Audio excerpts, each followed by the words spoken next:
El banco dijo que debía $589,000 por una hipoteca que nunca firmé. Resulta que mi hermana usó mi nombre para comprar su casa de ensueño. Durante la cena, deslicé el informe policial sobre la mesa. Soy Lucía Martínez, tengo 34 años, y hasta hace 3 meses pensaba que tenía una relación normal con mi hermana Elena. Normal significaba ocasionales desacuerdos, pero siempre con el entendimiento de que la familia es lo primero. Ahora sé que para Elena, lo primero siempre fue ella misma. La carta del banco llegó un martes por la mañana. El sobre blanco e inocente parecía uno más entre las facturas regulares. Mientras bebía mi café, lo abrí distraídamente, esperando encontrar alguna oferta de tarjeta de crédito que terminaría en la basura, pero lo que vi hizo que el café se derramara sobre mi blusa blanca. Aviso de mora, su pago de hipoteca de $3,450 está atrasado por 90 días. Mi nombre estaba claramente impreso en la parte superior, junto a una dirección que no reconocí y una cantidad de deuda que me dejó sin aliento. Llamé al banco inmediatamente, convencida de que había un error. La representante, con voz monótona, me informó que yo había firmado una hipoteca por $589,000 para una propiedad en La Serena, un exclusivo vecindario a las afueras de la ciudad. Según sus registros, yo había hecho los pagos puntualmente durante el primer año, pero llevaba 3 meses sin pagar. Pero yo nunca compré una casa allí, insistí, sintiendo cómo el pánico se apoderaba de mí. Ni siquiera gano suficiente para calificar para un préstamo de ese tamaño. La mujer suspiró, como si hubiera escuchado esta excusa 1000 veces. Señora Martínez, tenemos su firma en todos los documentos. Si continúa sin pagar, iniciaremos el proceso de ejecución hipotecaria. Colgué, sintiendo que el mundo giraba a mi alrededor. Mi apartamento de 2 habitaciones, con su alquiler apenas asequible, era lo máximo que podía permitirme con mi salario de profesora universitaria. La idea de que alguien hubiera usado mi identidad para obtener un préstamo tan grande era aterradora. Pero más aterrador aún fue el pensamiento que cruzó mi mente. ¿Quién tendría acceso a toda la información personal necesaria para hacerse pasar por mí? La respuesta me golpeó como una traición que nunca vi venir. Elena y yo habíamos crecido unidas a pesar de nuestras diferencias. Ella siempre fue la hermana ambiciosa, la que soñaba con mansiones y coches de lujo. Yo me conformaba con una vida más modesta, encontrando satisfacción en mi trabajo como profesora. Cuando Elena se casó con Javier, un empresario exitoso, pensé que por fin tendría todo lo que siempre había deseado. Pero aparentemente, incluso con el dinero de Javier, sus aspiraciones superaban sus posibilidades. Durante años, Elena había tenido acceso a mis documentos personales. Cuando me mudé a estudiar en el extranjero, dejé una carpeta con copias de mis identificaciones en casa de nuestros padres. Elena siempre fue la organizada de la familia, la que se encargaba de los papeles importantes. Ahora entendía por qué. No era servicio, era oportunismo. Con manos temblorosas, busqué la dirección de la propiedad en mi teléfono. Las fotos mostraban una casa moderna de 2 pisos con piscina, exactamente el tipo de residencia que Elena siempre había soñado. Recordé su llamada entusiasta hace poco más de un año. Por fin tenemos nuestra casa de ensueño, Lucía. Tienes que venir a visitarnos. Yo había estado feliz por ella, imaginando que el negocio de Javier finalmente había despegado. Qué ingenua fui. Conduje hasta la dirección. Necesitaba verlo con mis propios ojos. Estacioné frente a la elegante casa con jardines perfectamente cuidados. Un BMW nuevo estaba en la entrada, junto al Mercedes de Javier. A través de la ventana, podía ver a Elena dando instrucciones a una mujer que parecía ser la empleada doméstica. Mi hermana, viviendo su vida de lujo, mientras yo enfrentaba la ruina financiera y posiblemente problemas legales por algo que nunca hice. La rabia me consumía mientras regresaba a mi apartamento. No era solo el dinero. Era la traición, la manipulación, el hecho de que mi propia hermana hubiera estado dispuesta a destruir mi vida para mantener su fachada de éxito. Esa noche no pude dormir. Me preguntaba cuántas veces Elena habría reído a mis espaldas, pensando en lo fácil que había sido engañarme. Pero lo que ella no sabía era que la verdad siempre sale a la luz, y yo me aseguraría de que esta verdad tuviera consecuencias. A la mañana siguiente, pedí un día libre en la universidad y me dirigí a una estación de policía. El oficial que tomó mi declaración, un hombre canoso llamado Rodríguez, me miró con una mezcla de compasión y escepticismo cuando expliqué la situación. ¿Está segura de que su hermana haría algo así?, preguntó mientras escribía en su computadora. El fraude de identidad entre familiares es complicado de probar, especialmente cuando hay lazos tan cercanos. Estoy segura, respondí, tratando de mantener mi voz firme. Necesito que investiguen esto. Mi crédito está arruinado y podría perderlo todo por una deuda que nunca contraje. Salí de la comisaría con un número de caso y la promesa de que investigarían, pero con pocas esperanzas de una resolución rápida. La siguiente parada fue una oficina de abogados especializada en fraudes financieros. El costo de la consulta inicial consumió casi todos mis ahorros del mes, pero necesitaba protección legal. La abogada, Carmen Vega, revisó los documentos que había traído con expresión grave. Esto es un caso claro de fraude de identidad, confirmó. Pero siendo tu hermana, ¿estás preparada para las consecuencias que esto tendrá en tu familia? Su pregunta me hizo dudar por un momento. A pesar de todo, Elena seguía siendo mi hermana. Habíamos compartido una infancia, teníamos los mismos padres que ahora estaban envejeciendo en su pequeña casa en las afueras. ¿Qué les haría esto a ellos? Pero luego recordé la hipoteca de $500,000 a mi nombre, la casa lujosa, y cómo Elena había puesto deliberadamente mi futuro en riesgo. Estoy preparada, respondí. Necesito resolver esto antes de que sea demasiado tarde. Carmen asintió. Primero, necesitamos pruebas concretas. Obtendré los documentos originales del banco para verificar la firma. También necesitaremos demostrar que no tenías los medios económicos para calificar para un préstamo de esta magnitud. Los días siguientes fueron un torbellino de llamadas, documentos y ansiedad constante. Cada noche llegaba a casa agotada, solo para revisar mi correo y encontrar más notificaciones del banco, cada una más amenazante que la anterior. Mi teléfono sonaba constantemente con números desconocidos, que resultaban ser agencias de cobro. Mi vida se estaba desmoronando por una traición familiar que nunca vi venir. Una semana después de mi visita a la policía, recibí una llamada de Elena. Su voz sonaba despreocupada, como si estuviéramos teniendo una conversación casual. Lucía, ¿qué tal? Hace tiempo que no hablamos. Estamos organizando una cena este viernes para celebrar el ascenso de Javier. Tienes que venir. Su audacia me dejó sin palabras. ¿Realmente creía que podía actuar como si nada estuviera pasando? ¿Como si no hubiera cometido un fraude usando mi identidad? Claro, Elena, respondí, sorprendiéndome a mí misma con la calma en mi voz. No me lo perdería por nada. Después de colgar, llamé inmediatamente a Carmen. Mi hermana me invitó a cenar. No sabe que estoy al tanto del fraude. Esto podría ser útil, respondió Carmen. Si puedes conseguir alguna admisión, incluso indirecta, podría fortalecer nuestro caso. El viernes llegó demasiado rápido. Me vestí cuidadosamente, optando por un atuendo sencillo pero elegante. En mi bolso llevaba una grabadora, el informe policial inicial y copias de los documentos bancarios que Carmen había conseguido. La venganza no sería impulsiva, sería calculada y devastadora. La casa de Elena era aún más impresionante por dentro. Muebles de diseñador, obras de arte originales y una cocina que parecía sacada de una revista de decoración.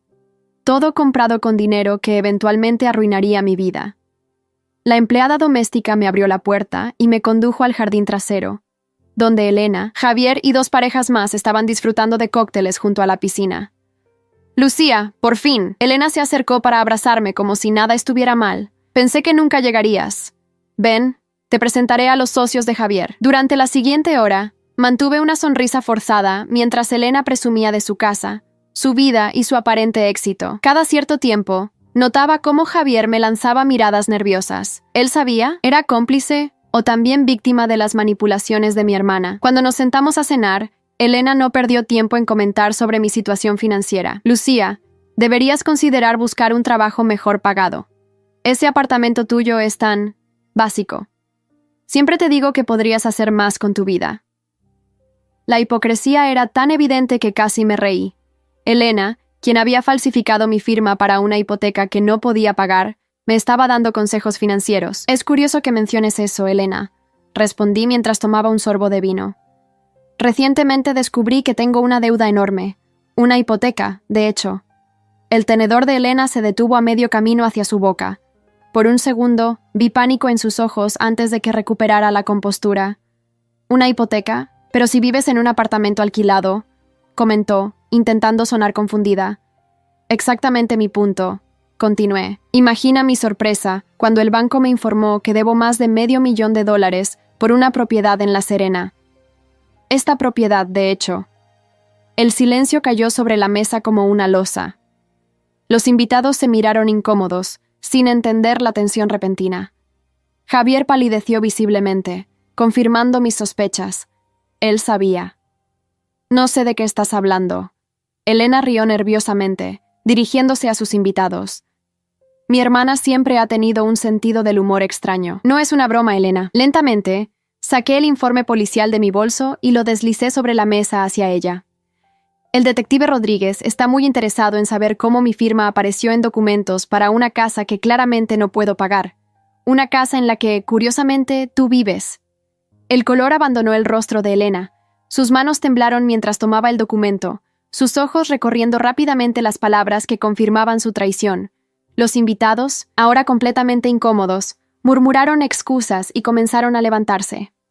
«Creo que deberíamos irnos», dijo uno de los socios de Javier, tomando a su esposa del brazo. «No, es solo un malentendido», insistió Elena, pero su voz ya no tenía la confianza habitual. «Lucía está confundida. Eso es todo». Javier, sin embargo, no intentó mantener la farsa. Se disculpó con sus invitados y los acompañó a la puerta, dejándonos a Elena y a mí solas en el comedor. «¿Cómo pudiste?», pregunté cuando finalmente estuvimos solas.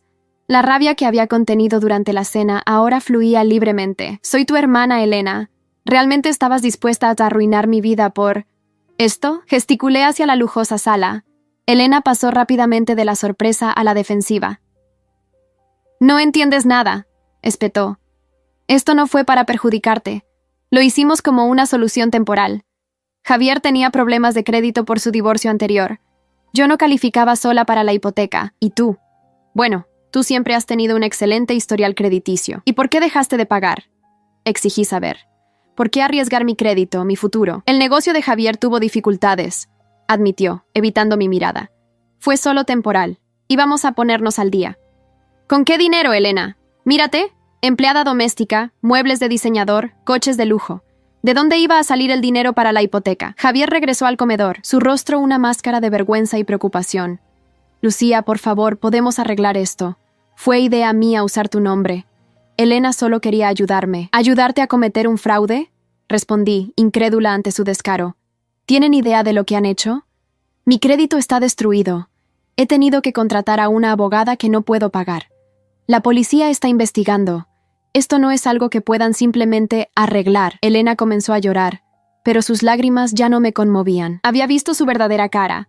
La máscara se había caído, y detrás solo había egoísmo y traición. «¿Qué quieres que hagamos?», preguntó finalmente, su voz apenas un susurro. «Quiero que asuman la responsabilidad», respondí firmemente. «Mañana iremos juntos a la policía. Confesarán lo que hicieron, firmarán documentos admitiendo el fraude, y luego pagarán cada centavo que deben al banco. Eso nos arruinará», protestó Javier. «Perderemos todo. ¿Y qué crees que me pasaría a mí si no descubro esto?», repliqué. «¿Te importaba mi ruina cuando falsificaste mi firma?». Pasamos las siguientes horas negociando los términos de lo que vendría después. Elena alternaba entre súplicas desesperadas y acusaciones de que yo estaba exagerando, que la familia debería apoyarse mutuamente en tiempos difíciles. La hipocresía me dejó sin palabras. Mientras discutíamos, recorrí la casa que había sido comprada con mi identidad robada. Cada objeto lujoso, cada exceso, representaba una traición más profunda. En el estudio de Javier, encontré una carpeta con mi nombre. Dentro, copias de mis documentos de identidad, estados de cuenta bancarios, incluso formularios con intentos de practicar mi firma. «¿Desde cuándo planeaban esto?», pregunté sosteniendo la carpeta. Elena y Javier intercambiaron miradas culpables. «Desde antes de comprar la casa», admitió finalmente Javier. «Sabíamos que no calificaríamos con nuestros ingresos y mi historial crediticio. Necesitábamos a alguien con un crédito impecable. Y yo era el chivo expiatorio perfecto», concluí, la hermana ingenua que nunca sospecharía. Esa noche me fui con un acuerdo verbal. Ellos confesarían, asumirían la deuda y harían lo necesario para limpiar mi crédito. Pero mientras conducía de regreso a mi modesto apartamento, sabía que no podía confiar en sus promesas. La misma hermana que había usado mi identidad para un fraude de hipoteca no dudaría en retractarse de su palabra. A la mañana siguiente, Elena llamó para cancelar nuestra visita a la policía. «Hemos hablado con un abogado», dijo con renovada confianza. «Dice que no hay pruebas suficientes de que no estuvieras involucrada. Después de todo, eres familia. Podrías haber accedido a ayudarnos y ahora estás cambiando tu historia». La traición familiar se profundizaba. No solo habían cometido el fraude inicial, sino que ahora intentaban manipular la situación para protegerse a costa mía. Llamé inmediatamente a Carmen para informarle del nuevo desarrollo. No te preocupes, me aseguró. Esto en realidad fortalece nuestro caso. Demuestra conciencia de culpabilidad. Y tenemos los documentos originales con la firma falsificada. Un perito caligráfico confirmará que no es tuya. Las semanas siguientes fueron una montaña rusa emocional. Mis padres finalmente se enteraron de la situación cuando Elena los llamó primero, presentándose como la víctima de mi ataque injustificado contra ella. Para mi sorpresa y dolor, inicialmente creyeron su versión. Siempre has sido dura con tu hermana, me dijo mi madre por teléfono. Elena dice que accediste a ayudarlos temporalmente con la hipoteca. ¿Por qué ahora actúas como si te hubieran engañado? Porque me engañaron, mamá, respondí, luchando contra las lágrimas. Nunca accedí a nada. Ni siquiera sabía de la existencia de esa hipoteca hasta que recibí una carta de mora. Las familias deben apoyarse, insistió mi padre. Si Elena y Javier tienen problemas financieros, deberíamos ayudarlos, no amenazarlos con la policía. La justicia parecía cada vez más lejana.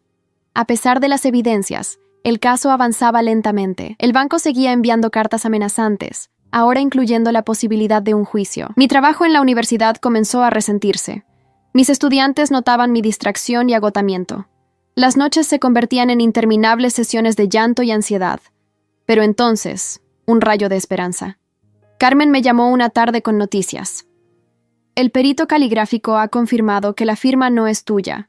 Es una falsificación bastante obvia, en realidad. Y hemos conseguido registros bancarios que demuestran que no tenías los ingresos para calificar para ese préstamo. El banco ahora está investigando al agente hipotecario que procesó la solicitud. Era el primer paso hacia la justicia, pero sabía que el camino sería largo. Elena y Javier habían contratado a un abogado costoso que buscaba cualquier tecnicismo para retrasar el proceso. Mientras tanto, yo seguía recibiendo llamadas de agencias de cobro y viendo cómo mi puntaje crediticio caía en picada. Un sábado por la mañana, recibí una visita inesperada. Mis padres estaban en la puerta de mi apartamento, con expresiones sombrías. «Necesitamos hablar», dijo mi padre, entrando sin esperar invitación. «Hemos estado hablando con Elena», comenzó mi madre, sentándose en mi pequeño sofá. «Y también con Javier. Sus historias no coinciden, Lucía. Y luego encontramos esto». Mi padre sacó una vieja caja de documentos familiares. Dentro, donde solían estar mis documentos de identidad, solo había espacios vacíos. Elena tenía acceso a esta caja, continuó. Siempre fue ella quien organizaba los papeles familiares. Cuando le pregunté específicamente por tus documentos, se puso nerviosa y cambió de tema. El alivio que sentí fue indescriptible. Por fin, mis padres veían la verdad. «Lo sentimos, hija», dijo mi padre, su voz quebrada por la emoción. «Debimos creer en ti desde el principio». Ese mismo día, mis padres me acompañaron a una reunión con Carmen. Después de escuchar todos los detalles, decidieron hacer algo que nunca esperé. Ofrecieron su casa como garantía para ayudarme a luchar contra Elena y Javier. «Esa casa es todo lo que tienen», protesté.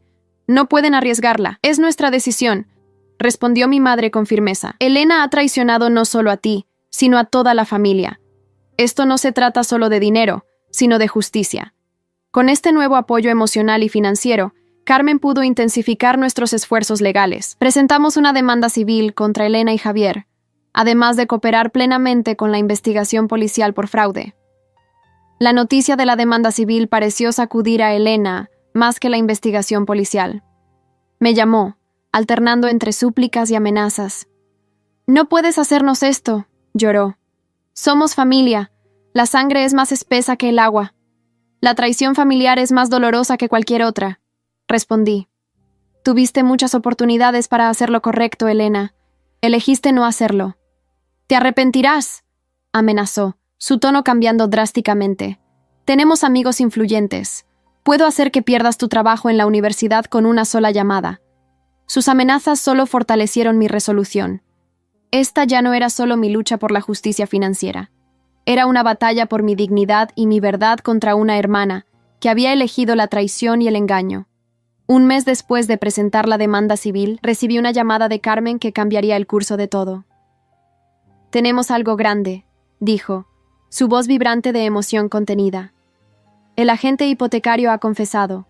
Admitió que falsificó documentos para hacer que pareciera que ganabas mucho más de lo que realmente ganas. Y lo mejor, tiene correos electrónicos y mensajes de texto directos de Elena y Javier, pidiéndole específicamente que use tu identidad. Mi corazón latía con fuerza mientras procesaba la información. Eso significa... significa que tenemos pruebas concretas de conspiración para cometer fraude, confirmó Carmen. No solo falsificación de firma, sino un plan elaborado para robar tu identidad. El agente está cooperando a cambio de una reducción en sus propios cargos. El caso ahora tenía un impulso imparable. La policía, con esta nueva evidencia, intensificó su investigación. El banco congeló temporalmente los procedimientos de ejecución hipotecaria mientras se resolvía el caso, aliviando parte de la presión inmediata sobre mí. Pero Elena y Javier no se rendirían fácilmente. A través de su abogado, presentaron una contrademanda alegando que yo había acordado verbalmente permitirles usar mi identidad y ahora estaba tratando de extorsionarlos para obtener parte de su propiedad. Era una acusación ridícula sin evidencia, pero suficiente para seguir complicando el proceso legal.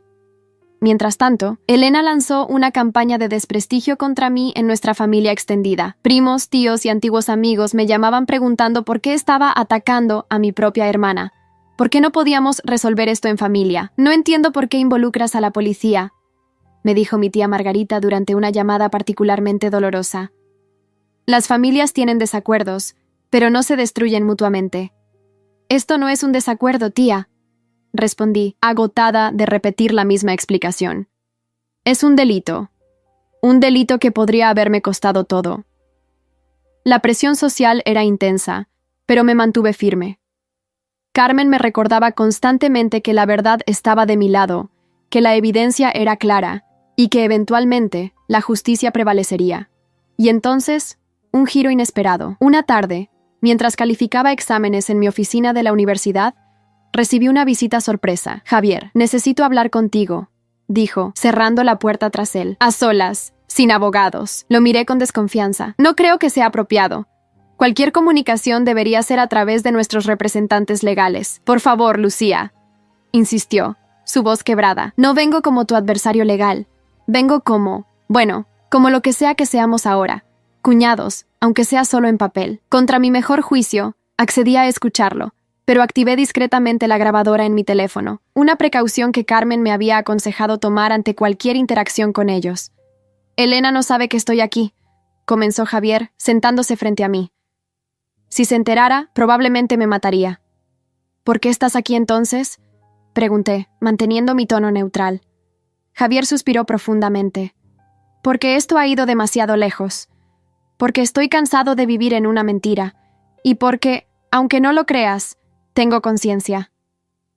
Lo que siguió fue una confesión completa. Javier admitió que la idea inicial había sido suya, nacida de la desesperación cuando su negocio comenzó a fallar, y el banco rechazó su solicitud de hipoteca debido a su mal historial crediticio tras su divorcio.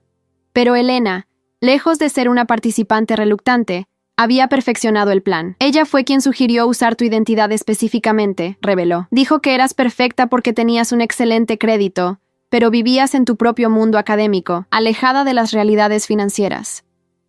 Pensó que pasaría mucho tiempo antes de que te dieras cuenta, si es que alguna vez lo hacías. Cada palabra era una puñalada. Mi propia hermana había calculado fríamente cómo explotar no solo mi identidad, sino mi confianza en ella. ¿Por qué me dices esto ahora?, pregunté, luchando por mantener la compostura. Porque Elena quiere seguir luchando. Ha convencido a nuestro abogado para buscar cualquier tecnicismo, para atacar tu credibilidad, incluso para sugerir que tienes algún tipo de vendetta contra ella por celos. Javier pasó una mano por su cabello, visiblemente estresado. Pero yo estoy harto. Vendí mi coche ayer. Es un comienzo para pagar lo que debemos. Y estoy dispuesto a testificar, a admitir mi parte en todo esto. Su oferta era tentadora, pero años de enseñar literatura me habían enseñado a reconocer cuando un personaje tiene motivaciones ocultas. ¿Qué quieres a cambio, Javier? Inmunidad, si es posible, admitió. No quiero ir a la cárcel y quiero divorciarme de Elena sin que ella me destruya en el proceso. Así que no era completamente altruista. Sin embargo, su testimonio sería invaluable. No puedo prometerte inmunidad, respondí honestamente. Eso no depende de mí. pero puedo hablar con Carmen y con el fiscal sobre tu cooperación. Javier asintió, sacando un sobre de su chaqueta. Aquí tienes copias de todos los correos electrónicos entre Elena, el agente hipotecario y yo. También hay fotos de Elena practicando tu firma. Las tomé como seguro, supongo. Nunca pensé que las usaría contra ella. Tomé el sobre, sintiendo su peso tanto físico como metafórico. ¿Ella sabe que tienes esto? No, y cuando se entere. Dejó la frase sin terminar, pero su expresión lo decía todo. Después de que Javier se fue, llamé inmediatamente a Carmen. Ella escuchó mi relato con creciente entusiasmo. Esto es exactamente lo que necesitábamos, dijo. Un testimonio interno, evidencia física adicional, y lo más importante, una fisura en su unidad. Si Javier está dispuesto a testificar oficialmente, el caso está prácticamente cerrado. Los eventos se aceleraron dramáticamente después de eso. Carmen coordinó una reunión con el fiscal asignado al caso criminal, quien mostró interés en la cooperación de Javier a cambio de cargos reducidos. El banco, al recibir la nueva evidencia, emitió una suspensión formal de cualquier acción contra mí mientras el caso se resolvía. Pero la verdadera bomba explotó cuando Elena se enteró de la traición de Javier. Me enteré por mi madre, quien me llamó en medio de la noche, su voz tensa por la preocupación. Ha habido una situación en casa de tu hermana, dijo. La policía está allí. Aparentemente, Elena descubrió que Javier estaba cooperando con ustedes y reaccionó mal, muy mal. ¿Qué tan mal?, pregunté, ya vistiéndome para salir. Destruyó su auto con un bate de béisbol. Luego intentó hacer lo mismo con las computadoras y teléfonos, buscando eliminar evidencia, supongo. Los vecinos llamaron a la policía por el alboroto.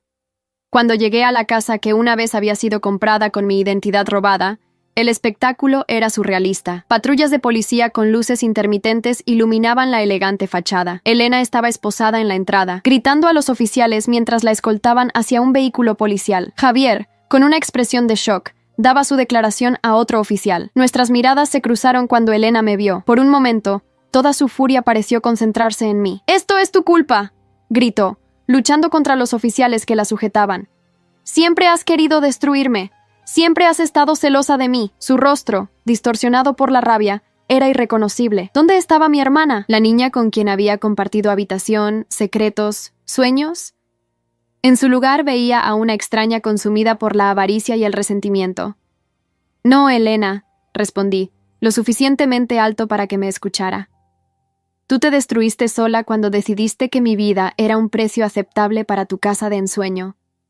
Los oficiales finalmente la metieron en la patrulla, sus gritos amortiguados por las ventanas cerradas. Me acerqué a Javier, quien parecía haber envejecido 10 años en las últimas horas. «Lo siento», dijo simplemente.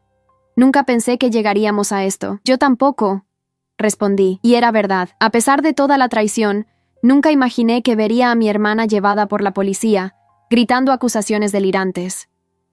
Esa noche marcó un punto de inflexión. El arresto de Elena por vandalismo y destrucción de propiedad, combinado con la evidencia que Javier había proporcionado, aceleró tanto el caso criminal como nuestra demanda civil. El banco, ahora convencido completamente de mi inocencia, comenzó el proceso de eliminar la deuda fraudulenta de mi historial crediticio. Carmen me llamó unos días después con noticias que apenas podía creer. El abogado de Elena quiere negociar. Están ofreciendo un acuerdo. Admitirán el fraude, transferirán la hipoteca a sus nombres y pagarán por todos tus gastos legales y daños a tu crédito. ¿Por qué ahora?, pregunté, sorprendida por este repentino cambio. Realismo, respondió Carmen. Con el arresto de Elena, la cooperación de Javier y toda la evidencia que tenemos, saben que perderán en los tribunales. Están intentando minimizar el daño. Era la victoria que había buscado desde el principio. Justicia, reparación y la oportunidad de reconstruir mi vida. Sin embargo, sentía un vacío donde debería haber satisfacción. ¿Qué pasará con Elena?, pregunté. Enfrentará cargos por el vandalismo, definitivamente. En cuanto al fraude hipotecario, dependerá del fiscal, pero con Javier cooperando, es probable que enfrente algún tipo de condena, aunque sea reducida. Mi hermana, en la cárcel. La imagen me provocaba sentimientos contradictorios. Había buscado justicia, no venganza.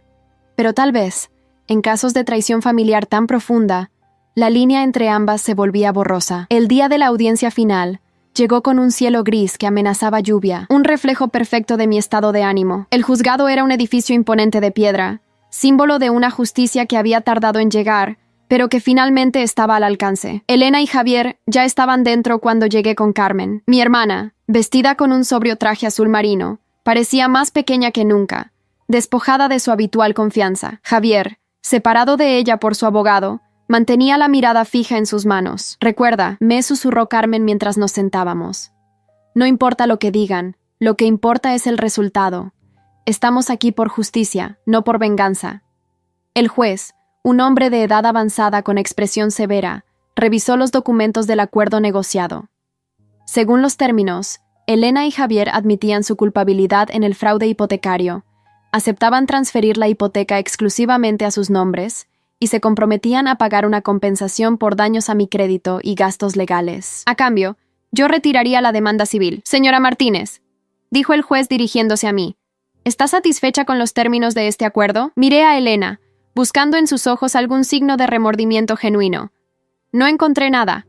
Solo resentimiento y quizás miedo por las consecuencias que aún enfrentaba en el caso penal. «Sí, su señoría», respondí. «Los términos son aceptables». El proceso continuó con formalidades legales, firmas y declaraciones. Elena habló brevemente, su voz un monótono ensayado. «Reconozco mis acciones y acepto las consecuencias, sin disculpas, sin explicaciones, solo las palabras mínimas necesarias para cumplir con el acuerdo». Cuando finalmente salimos del juzgado, la lluvia había comenzado a caer, formando charcos en las escaleras de piedra. Carmen me dio un abrazo rápido antes de dirigirse a su próxima cita. «Lo logramos», dijo con una sonrisa satisfecha. «Tu crédito estará limpio en unas semanas.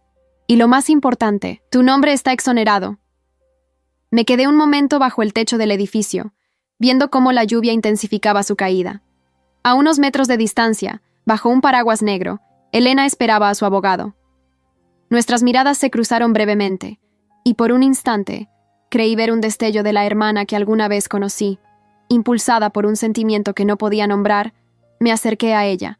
No estaba segura de qué quería decir, qué podía decir después de todo lo ocurrido. «Lucía», dijo ella primero, su voz sorprendentemente suave, «supongo que obtuviste lo que querías». «Nunca quise esto, Elena», respondí.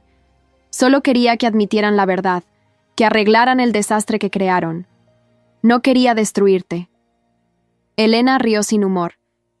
«¿Sabes lo irónico? Esta casa, todo este espectáculo.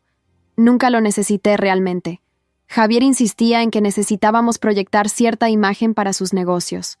Yo solo quería impresionar a los demás, demostrar que había logrado algo grande». «¿A costa de tu hermana?», no pude evitar preguntar. En ese momento parecía manejable, un préstamo de identidad, no un robo. «Pensé que nunca te enterarías, que podríamos pagarlo antes de que hubiera consecuencias». Hizo una pausa mirando la lluvia. Supongo que siempre fui buena engañándome a mí misma. No había disculpa en sus palabras, no realmente, pero sí un reconocimiento de la realidad que antes había negado obstinadamente. «¿Qué harás ahora?», pregunté. «Enfrentar los cargos penales. Vender la casa, obviamente. Comenzar de nuevo, supongo». Me miró directamente. «¿Y tú? ¿Planeas mantenerte alejada de la familia para siempre?». La pregunta me tomó por sorpresa. No había pensado mucho más allá de este día, de la resolución legal. «No lo sé, Elena. La confianza no se reconstruye con un acuerdo judicial». Su abogado apareció entonces, indicándole que debían irse. Elena asintió y se volvió hacia mí una última vez. «Por lo que vale, Lucía, lo siento.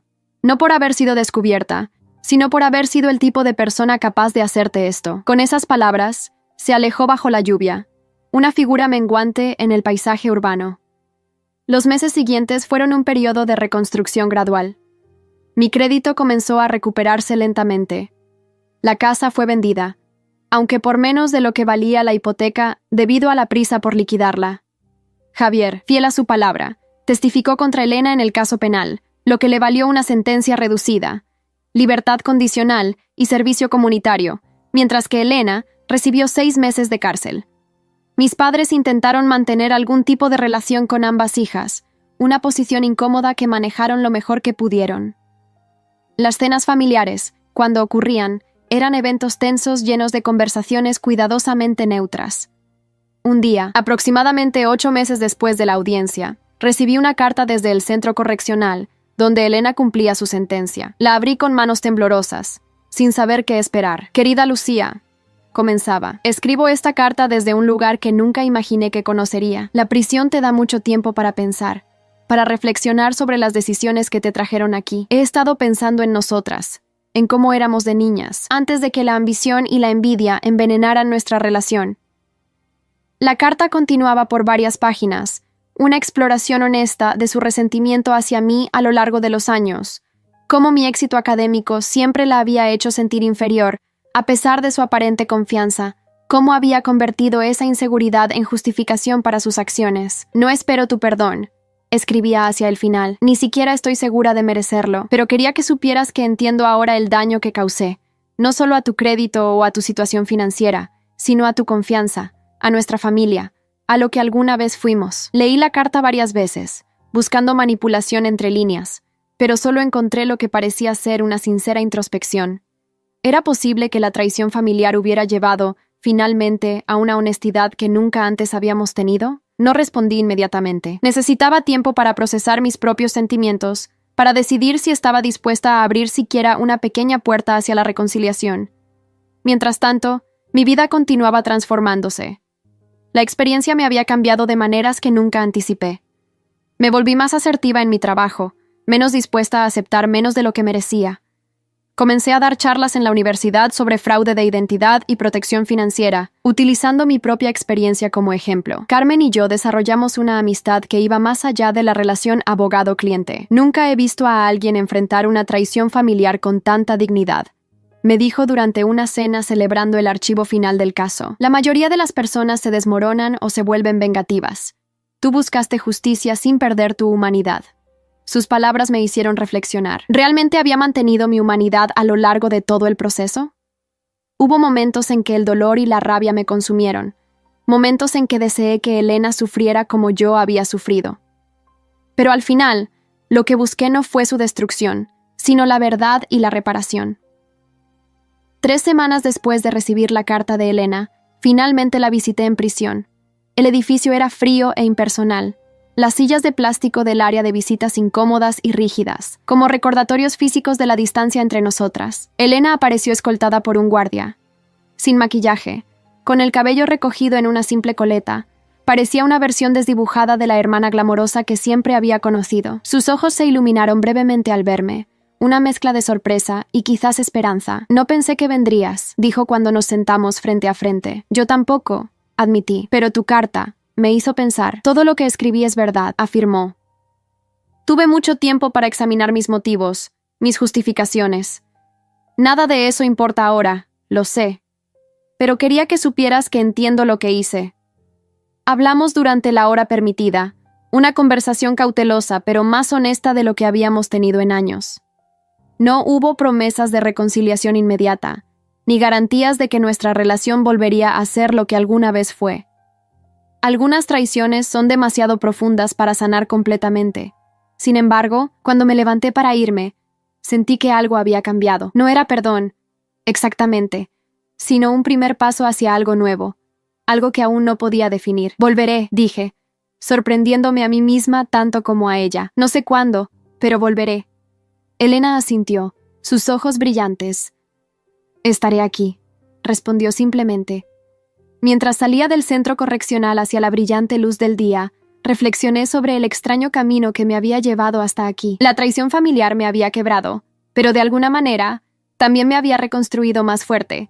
La hipoteca fraudulenta que casi destruyó mi vida financiera me había obligado a enfrentar verdades sobre mi familia, sobre mi hermana y sobre mí misma que quizás nunca habría confrontado de otro modo. La justicia que había buscado finalmente había llegado, pero con ella vino la comprensión de que la justicia sola no puede sanar todas las heridas. Algunas requieren tiempo, verdad y la voluntad de mirar más allá del dolor hacia un futuro que aún no podemos imaginar. 2 años han pasado desde aquel día en el juzgado. Mi vida ha encontrado un nuevo ritmo, uno que nunca hubiera previsto cuando abrí aquella carta del banco que cambió todo. Elena salió de prisión hace 14 meses, habiendo cumplido su sentencia reducida por buen comportamiento. Contrario a lo que todos esperaban, no regresó al mundo de las apariencias y el estatus que tanto había valorado antes. En cambio, alquiló un modesto apartamento cerca del centro y comenzó a trabajar en una organización sin fines de lucro que ayuda a víctimas de fraude financiero. La ironía no se perdió para ninguna de nosotras. Nuestra relación se ha reconstruido lentamente, con cautela. No somos las hermanas que éramos antes del fraude, pero tampoco somos las extrañas en que nos convertimos durante el proceso legal. Hemos encontrado un nuevo terreno, uno basado en una honestidad que nunca tuvimos anteriormente. A veces pienso que necesitábamos pasar por todo esto, me dijo Elena durante una de nuestras caminatas mensuales, un ritual que habíamos establecido para reconectar. No el fraude, obviamente, ni el dolor que te causé, pero la caída, la verdad, la necesidad de reconstruir desde cero. Javier y ella se divorciaron poco después de la sentencia. Él se mudó a otra ciudad, comenzando de nuevo en un trabajo corporativo menos prestigioso pero más estable. Ocasionalmente envía correos electrónicos breves, más por cortesía que por verdadera conexión. Mi carrera académica floreció inesperadamente. Las charlas sobre fraude de identidad evolucionaron hasta convertirse en un curso completo que ahora imparto cada semestre. Vulnerabilidad financiera y protección personal en la era digital se ha convertido en una de las clases más populares, atrayendo estudiantes de diferentes departamentos. Es fascinante cómo transformaste tu trauma en algo productivo, comentó mi colega Martín durante una reunión departamental. La mayoría de las personas intentarían olvidar una experiencia así. No creo que sea posible olvidar una traición familiar tan profunda, respondí. Pero se puede convertir en algo útil, algo que ayude a otros a protegerse. Mis padres, quienes sufrieron su propia crisis al ver a sus hijas enfrentadas en tribunales, han encontrado un delicado equilibrio. Ya no intentan minimizar lo que sucedió, ni pretender que nuestra familia está libre de cicatrices. En cambio, han aprendido a aceptar la nueva dinámica, una en la que las verdades incómodas pueden ser expresadas. Nunca pensé que tendría que visitar a mi hija en prisión, me confesó mi madre durante una tarde tranquila. Pero quizás todos estábamos en algún tipo de prisión antes, atrapados en roles y expectativas que no cuestionábamos. Carmen, quien pasó de ser mi abogada a una amiga cercana, celebró conmigo cuando el último vestigio de la hipoteca fraudulenta finalmente desapareció de mi historial crediticio. Me llevó a cenar a un restaurante elegante, levantando su copa en un brindis. Por la justicia, dijo, y por la fuerza que no sabías que tenías. La fuerza fue quizás el regalo inesperado de toda esta experiencia. Descubrí una determinación en mí que nunca había reconocido, una capacidad para enfrentar la adversidad sin perderme en ella. Esta fortaleza se manifestó en otras áreas de mi vida. Negocié un aumento de sueldo que había merecido durante años. Establecí límites más claros en mis relaciones y comencé a valorar mi propio juicio por encima de las expectativas externas. La casa que casi me arruinó, aquella propiedad en La Serena comprada con mi identidad robada, fue finalmente vendida. Elena y Javier perdieron dinero en la transacción, pero cumplieron con su obligación de transferir la hipoteca y liquidar la deuda. A veces, cuando paso por ese vecindario, miro la casa con una extraña mezcla de emociones. Ya no representa traición o pérdida, sino un capítulo cerrado, una lección aprendida a un costo muy alto. El banco que inicialmente me había tratado como una morosa irresponsable, eventualmente implementó nuevos protocolos de verificación de identidad, en parte debido a la publicidad que nuestro caso generó. Un pequeño cambio en el sistema, pero uno que potencialmente protegería a otros de experiencias similares. Hace 6 meses recibí una llamada inesperada. Era el detective Rodríguez, quien había manejado la investigación inicial. Señora Martínez, dijo, su voz profesional pero amable. Estamos organizando un seminario sobre fraudes de identidad entre familiares. Su caso fue particularmente ilustrativo. Nos preguntábamos si estaría dispuesta a compartir su experiencia. Acepté sin dudar. Hablar públicamente sobre la traición familiar no era fácil, pero sentía una responsabilidad de convertir mi dolor en prevención para otros. Durante el seminario, me encontré en un panel junto a otros sobrevivientes de fraudes similares, personas cuyos seres queridos habían abusado de su confianza de las peores maneras posibles. ¿Cómo puede alguien superar algo así?, preguntó una mujer entre el público, su voz quebrada por la emoción. Mi hijo usó mis tarjetas de crédito, vaciando mis ahorros para la jubilación. No puedo odiarlo, es mi hijo, pero no sé cómo perdonarlo. Mi respuesta surgió de un lugar de comprensión que solo había llegado con el tiempo y la reflexión. El perdón no es un evento, es un proceso, dije. Y no significa olvidar o pretender que el daño no ocurrió. Significa liberarse del control que ese daño tiene sobre usted. Puede tomar meses, años o toda una vida, y está bien si nunca llega completamente. Elena asistió a ese seminario, sentada discretamente en la última fila. No la había invitado, pero tampoco me sorprendió verla allí. Después, mientras los asistentes se dispersaban, se acercó con una expresión que no pude descifrar. Fue valiente, dijo simplemente. Hablar así, ser tan honesta sobre lo que hice. No lo hice para avergonzarte, aclaré. Lo hice porque estas historias necesitan ser contadas. Lo sé, asintió. Y me alegro de que la cuentes. Alguien necesita advertir sobre personas como yo era, como eras, enfaticé. La distinción era importante para ambas. Hace un mes, Elena me invitó a tomar un café. Sentadas en una pequeña cafetería, lejos de las apariencias y pretensiones que alguna vez definieron nuestra relación, me entregó un sobre. Es el último pago, explicó. La compensación completa por todos los gastos legales y daños a tu crédito, como establecía el acuerdo. Tomé el sobre, sintiendo su peso simbólico. No esperaba que cumplieras tan puntualmente. Es lo mínimo que puedo hacer, respondió. Nunca podré compensarte realmente por lo que hice, por la confianza que rompí, pero puedo cumplir mis obligaciones financieras. Asentí, apreciando la sinceridad en sus palabras. Sabes, cuando todo esto comenzó, pensé que lo único que quería era justicia, que Elena y Javier admitieran lo que habían hecho, repararan el daño y enfrentaran las consecuencias. Y lo conseguiste, señaló. Sí, pero descubrí que quería algo más, algo que no podía obtenerse en un tribunal. Entender por qué. ¿Por qué mi propia hermana me vería como un recurso a explotar en lugar de una persona a respetar? Elena mantuvo la mirada en su taza de café por un largo momento. La respuesta no es simple ni agradable. Parte fue codicia, parte inseguridad, parte la creencia de que de alguna manera lo merecía más que tú. Ninguna justifica lo que hice. No, no lo justifica, concordé, pero ayuda a completar la historia.